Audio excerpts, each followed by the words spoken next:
Gagner une guerre et survivre à la paix sont deux choses complètement différentes. Personne ne vous prévient pour cette partie-là. Si vous venez de découvrir La revanche brute d'un père et que vous avez manqué la première partie, là où j'ai utilisé un classeur de 3 pouces pour démanteler entièrement le mensonge toxique de 17 ans de ma femme, lors de sa propre fête d'anniversaire, prenez le temps de mettre cette vidéo sur pause. Allez dans la description et regardez d'abord la première partie. Croyez-moi, vous allez vouloir connaître toute l'histoire pour aborder la suite. La fête d'anniversaire, c'était il y a 3 semaines. Le classeur de documents juridiques, sur l'îlot de la cuisine. Les 20 proches, figés, autour d'un buffet préparé par le traiteur. Le visage de Nancy, se vidant de ses couleurs, comme si quelqu'un avait retiré une prise. Il y a 3 semaines, David et Marcy passaient la porte d'entrée, au numéro de Wyndham Crest Drive, marchant derrière moi, sans un regard en arrière. J'ai l'impression que c'était une autre vie. Pourtant, j'ai aussi l'impression que c'était hier. C'est la cruauté propre au moment qui change tout. Il ne s'installe pas proprement, dans le passé. Il reste simplement là, dans votre poitrine, ni tout à fait ici, ni tout à fait là-bas, pendant que la vie quotidienne, elle, continue de réclamer votre attention. La vie quotidienne, en ce moment, se résume à un appartement de 3 pièces, sur Kimble Bridge Road. Une boîte de cornflakes de marque distributeur, posée sur le comptoir, et que personne ne veut manger. Je les ai achetés, parce qu'ils étaient $1,47 moins chers, que ceux que nous prenions d'habitude. Je suis resté debout, dans le rayon des céréales du Publix, sur Windward Parkway, pendant 4 longues minutes, à faire ce calcul. C'est à cela que ressemble la victoire, apparemment. Rebecca Owens, elle, a fait vite après le 14 décembre. C'est ce qui arrive, quand votre avocate est l'ancienne juge qui signait ces mêmes ordonnances. Elle sait exactement comment la machine fonctionne, puisqu'elle l'a dirigée pendant 12 ans. L'audience d'urgence a été fixée, dès la semaine suivant l'anniversaire. Je me suis assis, dans une salle d'audience du comté de Fulton, vêtu de mon blazer de travail municipal, celui que je porte pour les présentations devant le conseil municipal. J'ai observé le juge examiner le dossier de Rebecca, avec l'efficacité tranquille de quelqu'un qui a vu passer toutes les versions de cette histoire, et qui trouve le calcul très simple, la disparité des revenus, les documents sur les biens d'avant le mariage, l'historique de la garde. Chaque trajet vers l'école, chaque entraînement, chaque spectacle, chaque dépose en voiture à un demi-pâté de maison, des choses que je n'ai jamais contestées. Tout cela figurait dans le dossier de Rebecca, documenté avec une précision si implacable, que les avocats de la partie adverse en perdaient la parole. Le juge a signé l'ordonnance, sans faire d'histoire. 2500 $ par mois. Une retenue automatique sur revenu, prélevée directement sur le compte de Nancy, chaque premier vendredi du mois. Sans sa permission, sans sa coopération, sans aucune intervention de Nancy Froment, quelle qu'elle soit. J'aurais dû ressentir quelque chose de fort, dans cette salle d'audience. Du soulagement, peut-être de la satisfaction, quelque chose de digne d'un film. En réalité, j'ai surtout pensé à une chose, avais-je bien éteint la mijoteuse chez moi? Voici ce que personne ne mentionne, dans les discours de victoire, 2 adolescents sont rentrés à la maison avec moi, ce soir-là. De vrais adolescents, pas seulement l'idée qu'on s'en fait. Des jeunes de 16 et 13 ans, avec des sentiments complexes, des comptes Instagram, et des avis très tranchés sur les marques de céréales. David et Marcy connaissaient la vérité désormais. Ils avaient entendu chaque mot, dans cette cuisine, le 14 décembre. Le virement bancaire, l'acte de propriété, ces 17 années d'échafaudage financier que leur père avait discrètement entretenu, pendant que leur mère mettait en scène sa richesse devant une galerie. Cela a reconnecté quelque chose, en eux. Je l'ai vu se produire en temps réel, le changement d'expression sur leur visage, lorsqu'ils sont sortis derrière moi, lorsqu'ils sont montés dans la pilote, et que nous avons roulé vers le nord, sur la GA 400, en direction d'un appartement qu'ils n'avaient encore jamais vu. Mais voilà le problème, avec les reconstructions, elles ne se font pas proprement. Cela se fait par étapes. Et la première étape ressemblait beaucoup moins à de la gratitude, qu'à du chagrin. David a cessé de parler. Ce n'était pas ce silence confortable, lors du retour de l'entraînement de baseball, mais un silence bien différent. Un silence hermétique, de ceux qui traduisent une réflexion intérieure. Il rentrait de l'école, posait son sac près de la porte, mangeait ce que j'avais préparé, puis disparaissait dans la chambre. Une pièce où il partageait désormais l'espace avec sa sœur, séparée par une fine cloison. Marcie, elle, était silencieuse d'une autre manière. Observatrice, attentive, elle évaluait tout. Elle regardait l'appartement avec une expression que je connaissais bien, pour l'avoir vue 100 fois sur le visage de sa mère, elle calculait la différence entre ce qui avait été et ce qui était désormais. J'observais ma fille comparer cet appartement à son ancienne chambre, et j'en ressentais un pincement, à un endroit bien précis de ma poitrine, pour lequel je n'ai pas de mot exact. Les courses chez Whole Foods, c'était fini. L'épicerie fine de North Point Parkway, l'eau pétillante à 8 $ dans sa bouteille en verre, le fromage importé, et l'huile d'olive à 70 $. Tout cela avait disparu. Désormais, je faisais mes courses chez Publix, avec une liste, et un budget serré. De vrais calculs, de vrais choix. Les amis de baseball de David ont remarqué le changement. Les enfants remarquent toujours ces choses-là, l'équipement, les marques, quel parent conduit quelle voiture le samedi pour l'entraînement. Il ne m'a jamais fait de remarques directes. Il n'en avait pas besoin. Je voyais la mâchoire de mon fils se crisper, chaque fois que je garais la Pilote dans un parking rempli d'escalades, d'Audi, et de cette Mercedes GLE identique à celle que sa mère conduisait. J'ai accepté cette réalité, sans chercher à la réparer.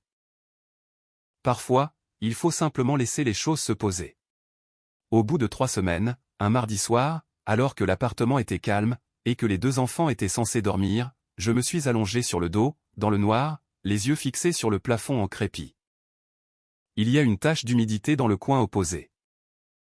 Rien à voir avec les plafonds lisses de Wyndham Crest. Et là, j'ai laissé venir la question, celle que je repoussais tant bien que mal depuis le 14 décembre, avais-je brisé la stabilité de mes enfants, simplement pour prouver que j'avais raison? Elle flottait là, dans l'obscurité, lourde, honnête. Le genre de question qui n'a pas de réponse simple. À 1 h du matin, ce mardi, j'ai pensé à David, mangeant ses céréales bas de gamme, avec l'énergie d'un adolescent qui s'efforce d'être tolérant. J'ai pensé à Marcie, mesurant l'appartement avec le regard de sa mère. J'ai pensé aux prêts immobiliers, aux impôts fonciers, aux charges de copropriété, et à l'assurance santé.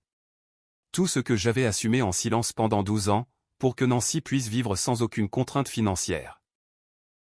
J'ai pensé à cette histoire de sandwich, et je me suis demandé, détruire cette illusion en valait-il la peine, vu ce que cela leur coûtait? Je n'avais pas la réponse. Pas cette nuit-là.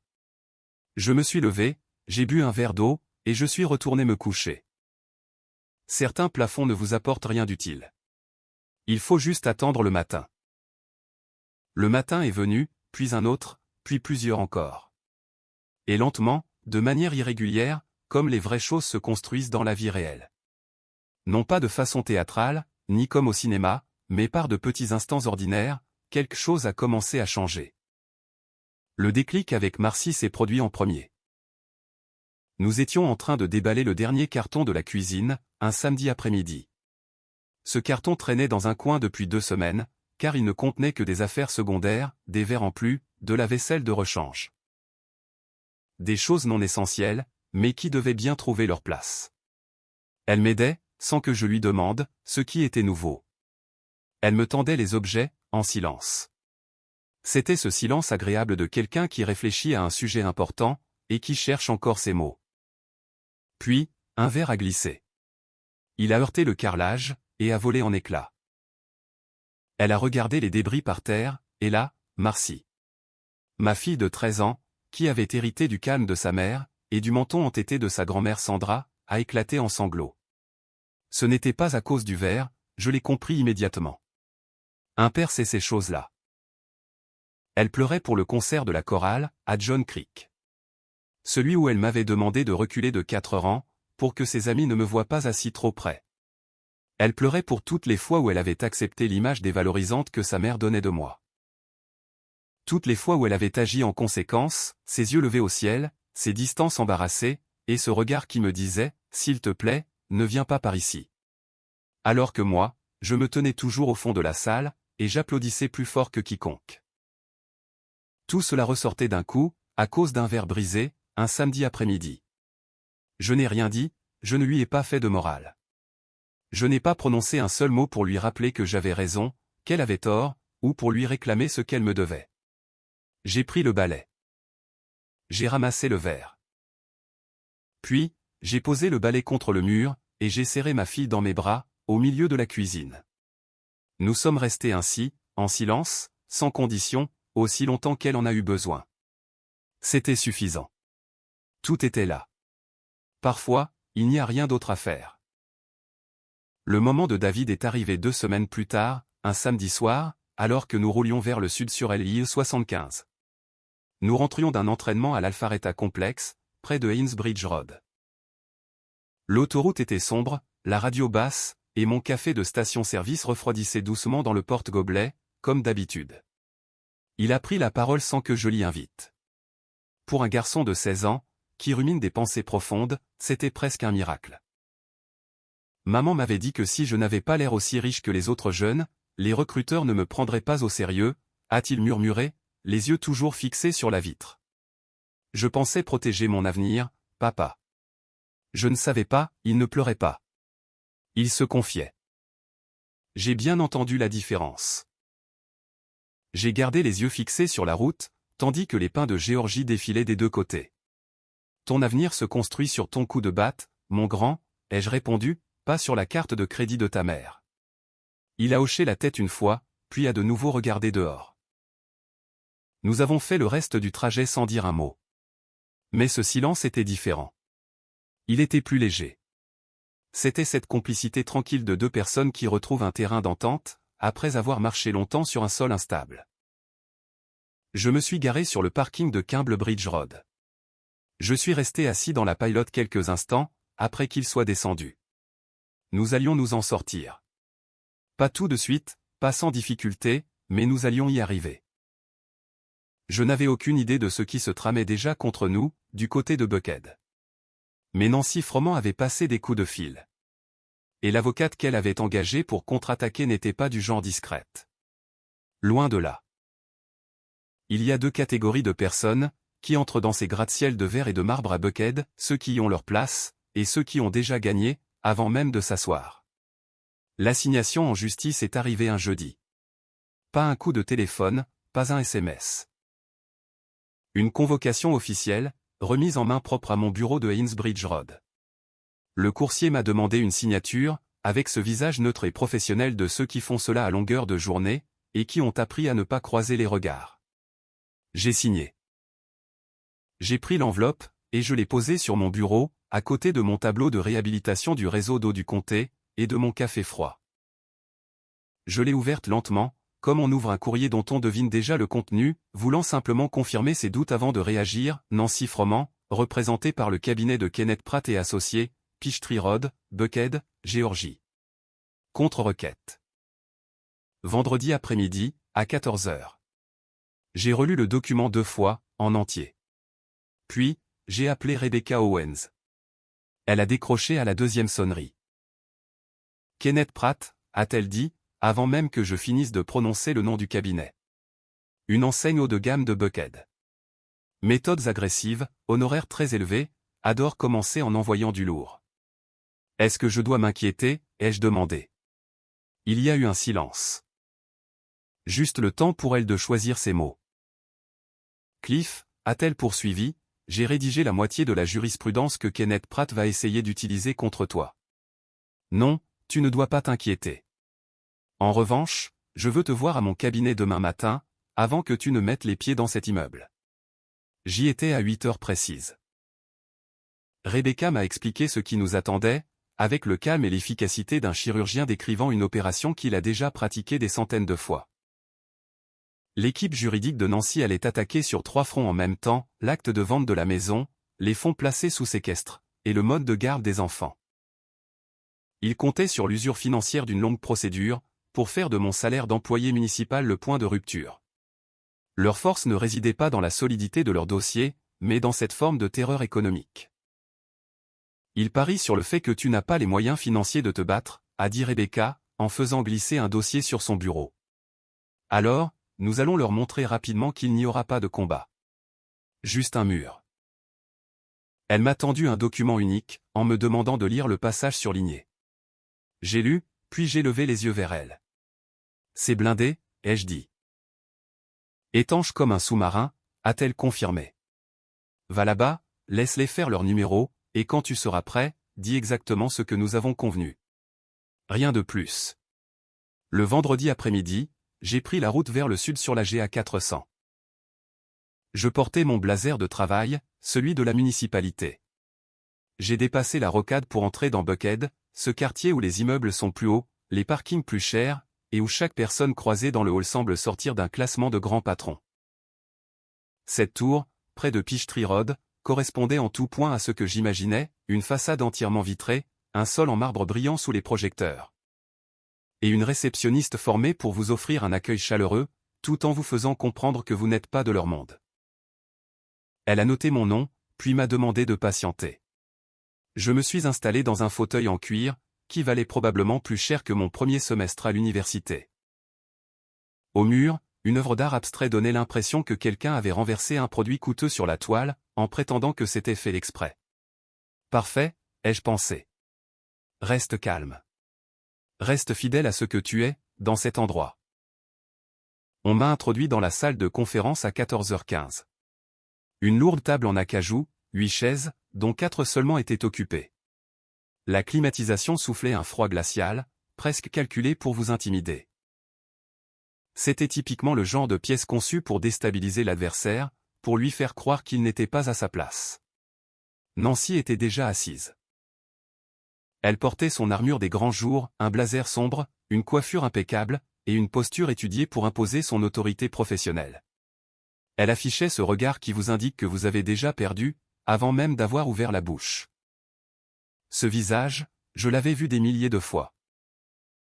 Lors de nos dîners, des brunchs du dimanche, et dans les files d'attente devant l'école. Mais cela avait cessé de faire effet sur moi, vers la 12e année de notre mariage. Son avocat se tenait à sa gauche. En personne, Kenneth Pratt correspondait exactement à ses tarifs horaires, la cinquantaine, des cheveux poivre et sel, et un costume sur mesure ajusté à la perfection. Il affichait l'assurance détendue des gens qui ont bâti leur fortune sur le malheur des autres, ici à Buckhead. Il ne s'est pas levé à mon entrée. Je l'ai bien remarqué. Je me suis assis en face d'eux, j'ai posé mon dossier sur la table d'acajou, et j'ai attendu. Pratt a ouvert un porte-documents en cuir. Il a fait glisser un papier vers moi, d'un geste précis, théâtral, manifestement répété à l'avance. La contre-requête a atterri devant moi avec un bruit sourd. C'était parti. Il a commencé d'emblée, sans formule de politesse. L'acte de transfert de la maison, a-t-il expliqué, avait été signé sous la contrainte financière. Nancy se trouvait alors dans un état de vulnérabilité émotionnelle, jeune mariée, dépassée par les événements, et dépendante financièrement de la situation de son époux. Cette signature pouvait être qualifiée d'abusive, et ils étaient bien décidés à le plaider. Je suis resté totalement impassible.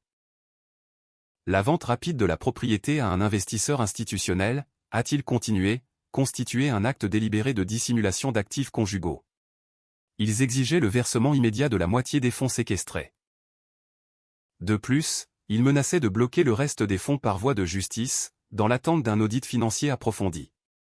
Je n'ai toujours pas réagi, j'attendais la suite. Enfin, il a évoqué la guerre d'usure financière.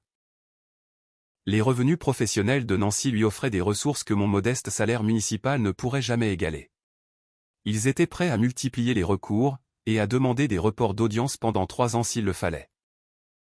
Le message était on ne peut plus clair, mes frais d'avocat allaient me ruiner, bien avant qu'un juge ne puisse rendre la moindre décision. Pratt a refermé son dossier. C'est à ce moment que Nancy s'est penchée en avant.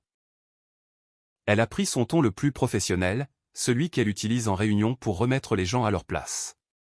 Tu t'imagines avoir gagné une partie d'échecs avec ton coup d'éclat à mon anniversaire, Cliff, a-t-elle lancé. Elle parlait ainsi, sur ce ton qu'elle prenait lors des repas du dimanche quand sa mère nous regardait. Pour la galerie, pas pour discuter. Ici, c'est la réalité. Tu n'as pas les moyens de financer la guerre juridique qui va s'abattre sur toi. Elle a planté son regard dans le mien. Signe cet accord, renonce à la pension alimentaire, et accepte la garde alternée. Sinon, je veillerai à ce qu'il ne te reste plus un centime de ta retraite. Un silence total s'est installé dans la pièce. Pratt m'observait, avec le calme de l'expert habitué à ce genre de mise en scène, s'attendant à me voir capituler sous la pression. J'ai laissé passer 4 bonnes secondes. Puis, j'ai tourné les yeux vers Pratt, avant de fixer Nancy. Mon avocate, ai-je dit, s'appelle Rebecca Owens.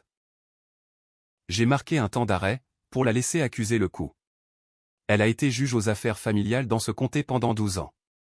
Elle ne s'est pas contentée de plaider dans ces tribunaux. C'est elle qui les dirigeait. J'ai ouvert mon dossier, puis j'ai poussé mes propres documents sur la table. Alors, avant de continuer sur cette histoire de guerre juridique, je te conseille de jeter un œil à la page 4. C'est la section sur les biens d'avant le mariage. Elle fait les choses très consciencieusement. Nancy a parcouru le document du regard, puis a levé les yeux vers moi. Tu crois vraiment que... Tu penses qu'elle n'avait pas prévu vos méthodes d'intimidation? Ai-je répliqué en m'adossant à mon fauteuil. Lance ta procédure, Nancy. Laissons le juge regarder tes publications LinkedIn. Celle où tu te vantes de faire 60 heures par semaine, pendant que moi, je préparais les paniers repas des enfants et faisais les trajets sur la GA 400. Présentons tout cela devant le tribunal du comté de Fulton, et nous verrons bien ce qu'il en pense. La posture de Pratt a changé. C'était infime, mais je l'ai vu, ce léger mouvement d'un homme qui revoit immédiatement sa stratégie. Il a regardé Nancy, puis s'est tourné vers moi. Monsieur Froment, accepteriez-vous de nous accorder quelques instants, s'il vous plaît? Cela ne me posait aucun problème. Il a accompagné Nancy dans le couloir. La porte en verre dépoli était lourde, de très bonne facture, mais elle ne filtrait absolument pas les voix. Je suis resté seul dans cette grande salle froide, face à cette peinture abstraite, à écouter Kenneth Pratt, facturant $450 de l'heure, expliquer à ma femme des réalités qu'elle n'avait aucune envie d'entendre. Il parlait à voix basse, mais le marbre du couloir faisait tout résonner. Le virement initial était un bien propre d'avant le mariage, dûment tracé, indiscutable, incontestable. Prétendre qu'elle avait signé l'acte sous la contrainte l'aurait obligée à déclarer qu'elle n'était pas en état de comprendre un document officiel, signé de son plein gré dans sa propre cuisine, alors qu'elle occupait un poste à responsabilité et qu'elle jouissait de toutes ses facultés. Un argument qu'un juge du comté de Fulton jugerait, pour le moins, peu crédible. La vente de la maison n'était pas une dissimulation de biens, mais une transaction légale sur une propriété enregistrée à mon seul nom. Un audit financier coûterait aussi cher à lancer pour elle, qu'à contester pour moi, sans aucune chance d'aboutir. Quant à l'historique de la garde, 17 ans d'éducation au quotidien, de livrets scolaires, de rendez-vous médicaux, et de trajets pour les loisirs. C'était un rempart inattaquable, face auquel leur contre-requête ne pouvait rien. Puis est venue l'explication qui a fait taire Nancy. Là, dans le couloir, si l'affaire allait jusqu'au tribunal, il y avait de grandes chances pour que le juge ne se contente pas de confirmer la pension actuelle, mais qu'il l'augmente, après avoir examiné de près leur situation financière respective. Je suis resté assis, le regard perdu sur l'œuvre d'art abstrait. J'ai repensé à ce que m'avait dit Rebecca, ce matin-là, comme un sous-marin. Et je me suis dit, effectivement, c'est exactement cela. La porte s'est ouverte. Pratt est revenu seul, puis s'est rassis. Il a fixé son dossier un court instant. Le geste classique de celui qui cherche à gagner du temps, pour préparer sa sortie. Puis, il s'est mis à ranger ses affaires. Sans fioriture, efficacement, comme le font les professionnels lorsque le rendez-vous est terminé, et que chaque minute de plus ne rapporterait plus rien d'utile.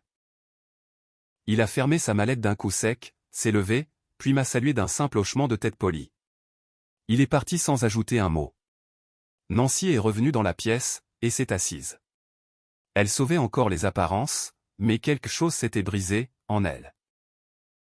Un peu comme un bâtiment qui semble intact à l'extérieur, mais dont la structure interne s'est effondrée. Elle m'a regardé à travers la table, cette salle luxueuse, ce grand hall en marbre en bas, et cet après-midi facturé au prix fort qui venait de s'achever sur le départ précipité de son avocat. Elle n'a rien dit. Moi non plus. Il n'y avait plus rien à ajouter. La ligne de défense avait tenu bon. Le sous-marin n'avait pas pris une seule goutte d'eau. J'ai récupéré mes documents, je me suis levé, j'ai replacé ma chaise exactement là où elle était, puis j'ai repris la route vers la maison. 3 semaines après, le premier vendredi du mois, le système de prélèvement automatique de l'État de Géorgie s'est servi sur le compte en banque de Nancy Froment. Il l'a fait avec la rigueur aveugle d'une administration qui ne se soucie pas des états d'âme. 2500 $ ont été retirés. Sans préavis, sans négociation, sans appel de courtoisie. Juste des chiffres. Je l'ai su car Rebecca m'a téléphoné cet après-midi-là, pour me confirmer que le premier transfert s'était bien déroulé.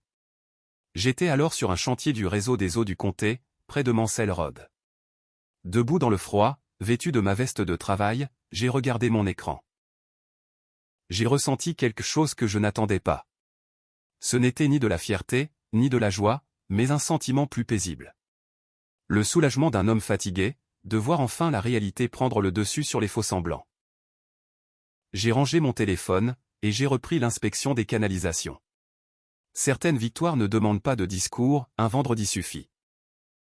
Mais ce que j'ignorais encore, c'était l'attitude d'une femme qui vient de voir son avocat de Buckhead s'en aller, qui a vu s'envoler 2100 $ un vendredi matin sans son accord, et qui se retrouve dans un logement plus petit, avec un contrat de location de voiture de luxe trop lourd à porter. Une femme comme elle ne baisse pas les bras. Elle change simplement de tactique. Et ce que Nancy allait tenter ensuite, je ne l'avais absolument pas vu venir. Si vous suivez mes récits depuis quelque temps, n'hésitez pas à partager votre avis dans les commentaires, à me dire d'où vous m'écoutez, et à laisser un j'aime. C'était un mardi soir, en janvier. Une pluie froide, continue, typique de la Géorgie. Ce genre d'averse qui s'installe doucement vers 16 h, et qui assombrit le paysage pour le reste de la soirée. J'avais préparé à dîner, des crevettes avec de la semoule de maïs. Marcy m'en avait réclamé 2 fois cette semaine-là. Et j'avais compris depuis longtemps que lorsqu'une adolescente de 13 ans demande spontanément un plat, il ne faut pas se faire prier pour le préparer. David était installé à la table de la salle à manger, ses exercices de géométrie éparpillés devant lui. Un crayon sur l'oreille, il faisait ce que font tous les adolescents, fixer un énoncé pendant des heures, en espérant que cela suffise à le résoudre. Marcy, ses écouteurs dans les oreilles, travaillait sur un devoir d'anglais, tout en marmonnant les paroles d'une chanson. Un mardi tout à fait normal, un appartement paisible, et la pluie contre les carreaux. Je me souviens m'être dit, en fait, tout va bien. Cet instant précis est parfait. Puis, on a frappé à la porte, à 19h15. Avant même d'ouvrir, je savais déjà de qui il s'agissait. Je ne saurais l'expliquer. C'était un mélange entre l'heure tardive, le bruit de la pluie, et l'insistance même de ce coup à la porte. Ce n'était ni brusque, ni amical, mais plutôt le geste hésitant de quelqu'un qui a attendu de longues minutes dans sa voiture, à répéter ce qu'il allait dire, avant de se décider à monter. J'ai ouvert la porte. Nancy se tenait là, sous l'averse de janvier. Son manteau de marque était humide aux épaules. Ses cheveux étaient légèrement en bataille, signe qu'elle s'était recoiffée à la va-vite dans son rétroviseur. Elle a immédiatement regardé derrière moi, cherchant les enfants des yeux. David a levé la tête de ses cahiers, figé sur sa chaise. Marcy a retiré l'un de ses écouteurs. Nancy m'a regardé. J'ai vu dans ses yeux une expression disparue depuis bien longtemps, ce n'était pas de la tendresse, mais une tentative d'en montrer.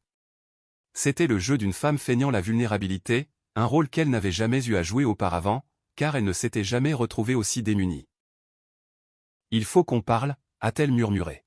« S'il te plaît, juste 5 minutes. » La pluie continuait de battre sur le sol, derrière elle. J'ai observé mes enfants.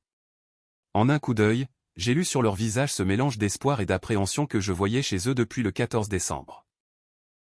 Ce désir profond de voir les choses s'arranger s'affichait sur leurs traits, comme le font les enfants qui connaissent la vérité mais qui aimeraient encore croire aux belles histoires. Je me suis écarté pour la laisser entrer. « David, Marcy », ai-je ordonné calmement, « allez dans vos chambres, et fermez les portes. » Ils ont obéi, sans protester. Les portes ne se sont pas fermées complètement. Je le savais, mais j'ai fait semblant de ne rien voir. Il y a des moments où les parents doivent savoir fermer les yeux. Nancy est entrée, laissant l'humidité derrière elle. Elle s'est installée à la table de la cuisine, un meuble tout simple avec 4 chaises, bien loin de notre ancienne table de Wyndham Crest où l'on dînait facilement à 10. Elle a posé son sac à terre, a croisé les mains sur la table, et a parcouru la pièce du regard, s'efforçant de cacher sa désapprobation. Je l'observais noter l'espace restreint, les produits bon marché, tout ce qui marquait la fin de cette vie aisée qu'elle menait à mes dépens. Pourtant, sa réaction m'a laissé totalement indifférent, ce qui m'a surpris. J'ai baissé le feu sous ma casserole, j'ai tiré la chaise en face d'elle, je me suis assis, et j'ai attendu. Elle a commencé à parler sur ce ton professionnel que je connaissais par cœur.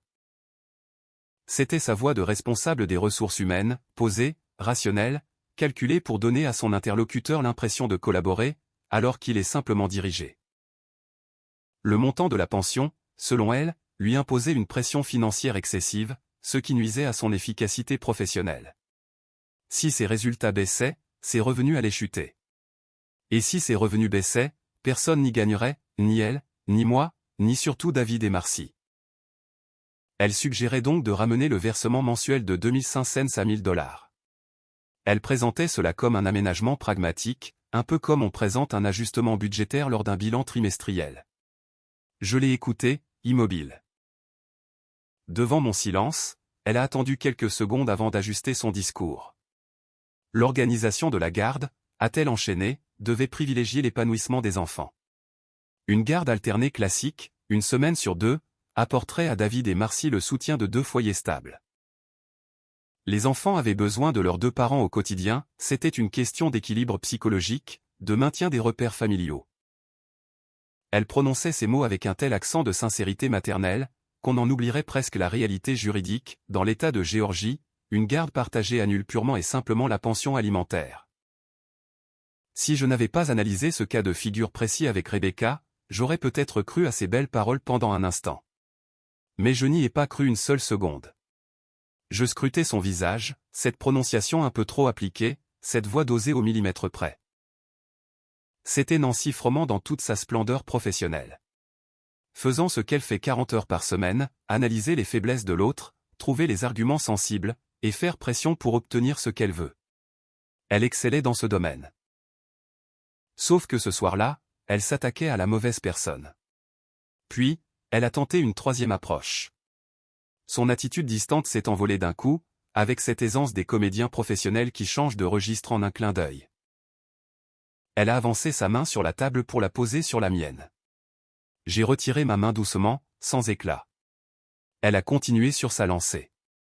Sa voix est devenue plus douce, plus enveloppante, bien plus redoutable que lors de notre entrevue à Buckhead. Elle a évoqué le lac Lanier, nos week-ends, la glacière remplie de thé glacé, et David qui s'endormait à l'arrière au retour, fatigué et heureux. Elle a rappelé les barbecues de la fête nationale à Windham Crest. Nos premières années, avant sa carrière, avant que sa mère ne commence à l'influencer, et avant que le goût de l'argent n'altère ses sentiments envers notre famille. Des larmes ont coulé, de vraies larmes, me semblait-il, ce qui rendait la scène encore plus pénible. J'ai fait une erreur, Cliff, a-t-elle dit d'une voix brisée, que je n'avais plus entendue depuis l'époque de notre mariage. La pression professionnelle a tout gâché. Le jour de cette histoire de sandwich, j'étais épuisé. Je n'ai pas réfléchi. Tu sais qui je suis au fond de moi. Tu m'as toujours connu. Elle s'est rapprochée. Trouvons un terrain d'entente. On peut tout recommencer. Sauvons notre couple, pour les enfants. Pense à eux. Regarde comment ils vivent ici. Elle a désigné la pièce d'un geste discret. Ils méritent mieux que cela. Nous avions construit une vie là-bas. 17 ans de vie commune, Cliff. Est-ce que tu vas laisser ton orgueil tout détruire? Dans leur chambre, derrière les portes entr'ouvertes, 2 adolescents écoutaient dans le noir, le cœur serré. Ils entendaient leur mère passer d'un registre à l'autre, cherchant la corde sensible. Je percevais leur respiration. Je les laissais terminer. J'ai laissé ces derniers mots s'éteindre, puis j'ai attendu de longs moments, environ 5 secondes complètes. C'était le silence d'un homme qui ne cherche pas ses mots, mais qui choisit le moment idéal pour poser ses pions.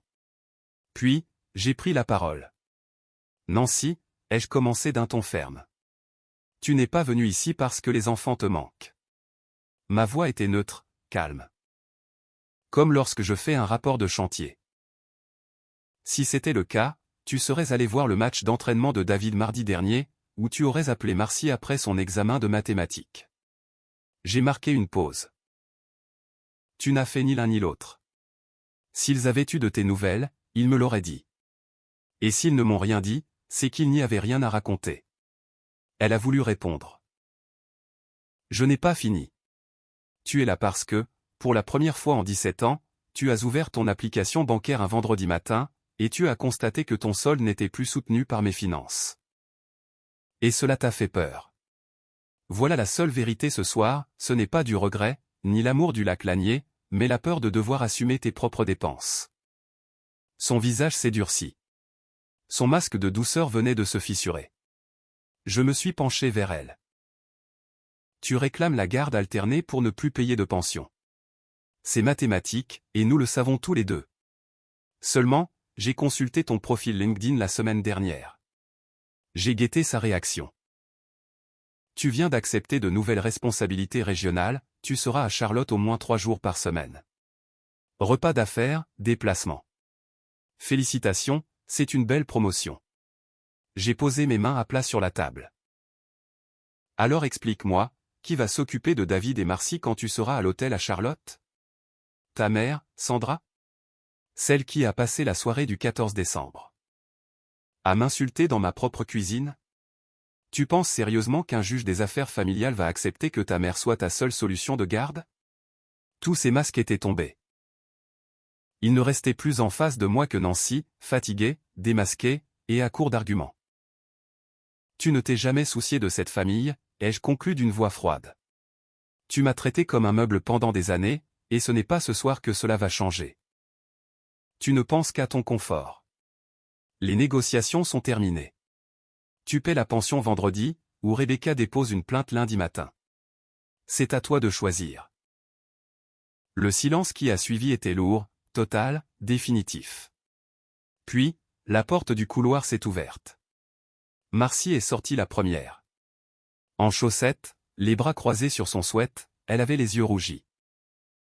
Mais son menton relevé rappelait l'attitude qu'elle avait adoptée dans la cuisine le soir de l'anniversaire. Un trait de caractère qu'elle tient de moi, sans doute. Elle s'est arrêtée au bord de la pièce, et a regardé sa mère, sans haine, mais avec une froideur bien plus terrible. David est apparu quelques instants plus tard. Il s'est appuyé contre le mur, les bras croisés, reprenant sans s'en rendre compte cette posture que j'adopte toujours quand j'ai fini de parler. Il a fixé Nancy, avec dans les yeux le poids de 16 années de souvenirs soudainement éclairés sous un autre jour. Aucun des deux n'a pris la parole tout de suite. Il n'en avait pas besoin. Le simple fait de les voir debout dans l'encadrement de la porte, plutôt qu'aux côtés de leur mère, disait tout ce qu'il y avait à savoir. Nancy a regardé ses enfants. Elle les a regardés sincèrement, dépouillés de son rôle, sans sa carte bancaire, sans ses théories professionnelles, et loin des discours convenus de sa mère sur l'équilibre de notre foyer. Elle les a regardés comme on regarde un manuel d'instruction que l'on comprend enfin, mais trop tard, après avoir tout fait de travers pendant des années. David a parlé le premier. Sa voix était calme, posée, calquée inconsciemment sur le ton de son père. « Maman, a-t-il dit, on est très bien ici. » Marcy est restée silencieuse. Elle s'est approchée de moi, et s'est installée à mes côtés. Cette jeune fille de 13 ans se tenait près de son père, dans la petite cuisine de notre appartement. Pas de fioritures, pas de vêtements de luxe. Juste un choix, affirmé calmement, sans artifice. Nancy a contemplé notre trio, cet homme qu'elle considérait comme un fardeau debout devant sa modeste cuisinière, sa fille à sa gauche, et son fils sur le seuil avec la même stature que son père. Diverses émotions ont traversé son visage, trop rapidement pour être décodées, avant de laisser place à une expression bien précise, le regard dévasté d'une personne qui réalise enfin ce qu'elle a perdu par sa propre faute.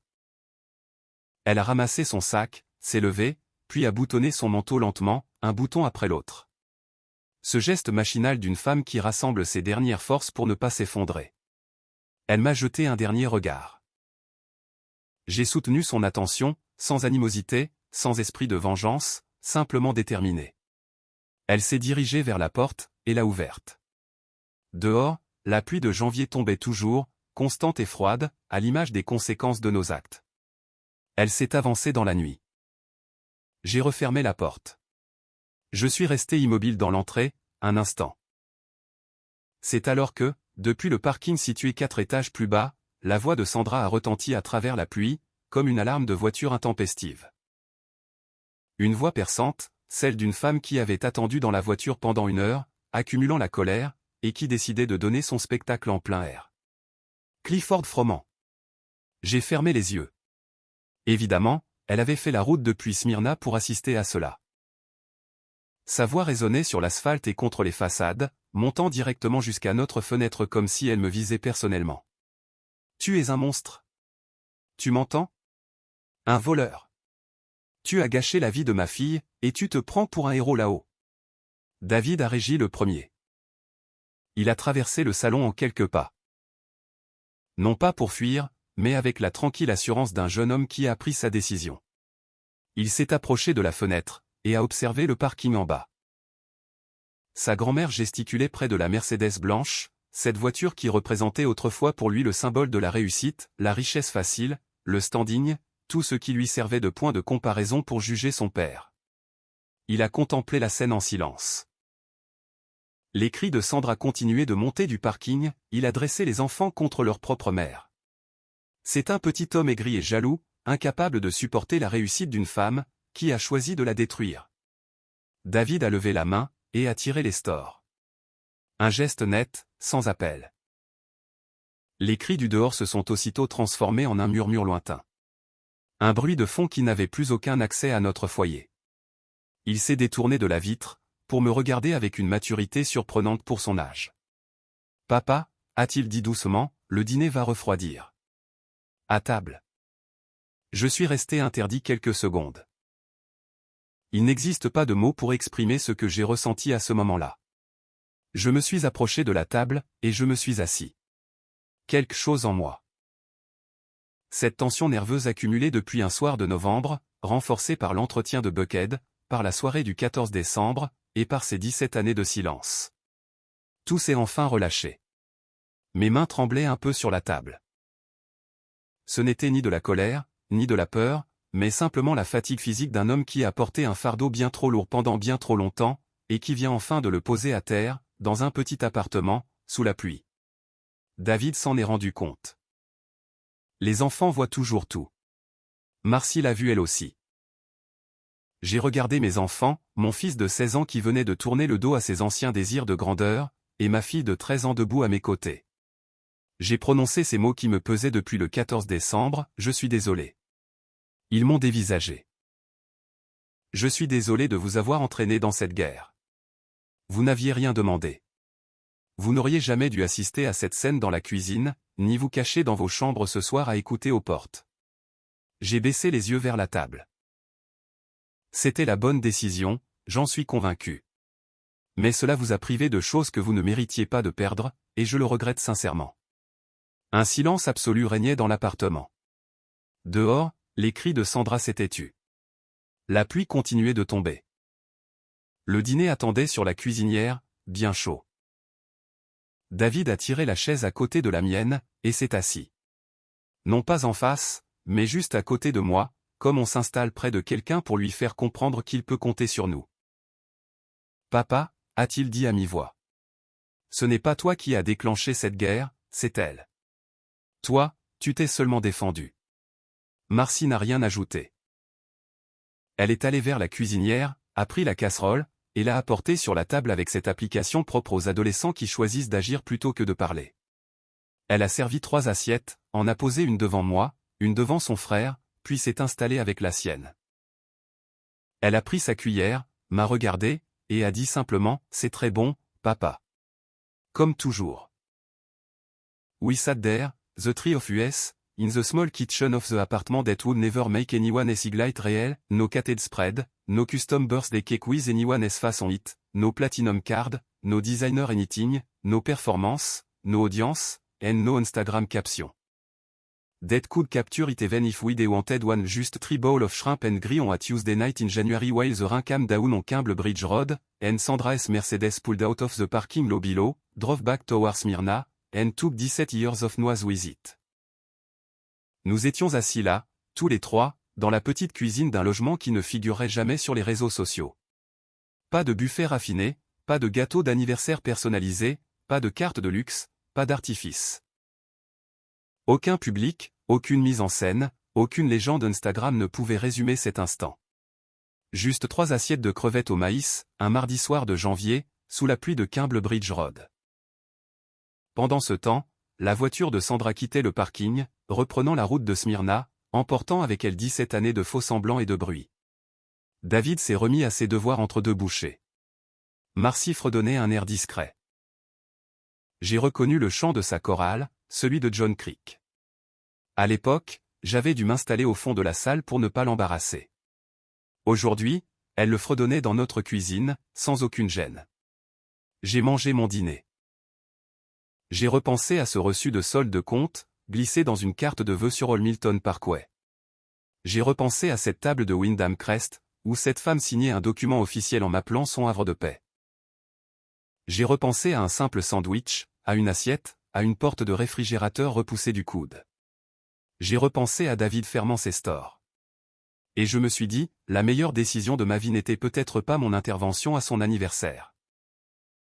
Ce n'était peut-être pas non plus ses procédures juridiques, ses comptes bloqués, ou cette stratégie imparable mise au point avec Rebecca. Ma plus belle réussite, c'était sans doute d'avoir refusé de laisser mes enfants grandir en devenant comme leur mère, arrogants, superficiels, et habitués à juger les gens d'après leur compte en banque. La grande maison leur manquait encore, parfois. Les courses faciles dans les grands magasins, la chambre spacieuse, et le confort d'une vie matérielle où tous les frais étaient pris en charge par un autre. C'était bien naturel. Regretter le passé est humain, et éprouver de la nostalgie est compréhensible. Mais ils étaient là, à cette table, dans cette cuisine avec moi. Et ils savaient tout désormais, l'histoire du virement, l'acte de la maison, et la vérité sur cet homme qui les conduisait à l'école chaque matin. Non pas par obligation, mais parce qu'il n'y avait aucun autre endroit au monde où il aurait préféré être. Ils savaient. Et cette certitude constituait un socle solide que rien ne pouvait ébranler, ni l'assurance professionnelle de Nancy, ni les colères de Sandra sur le parking, ni aucun avocat de Buckhead avec ses dossiers complexes et ses tarifs horaires prohibitifs. L'heure des comptes avait sonné, jusqu'au dernier centime, et nous étions toujours debout, ensemble.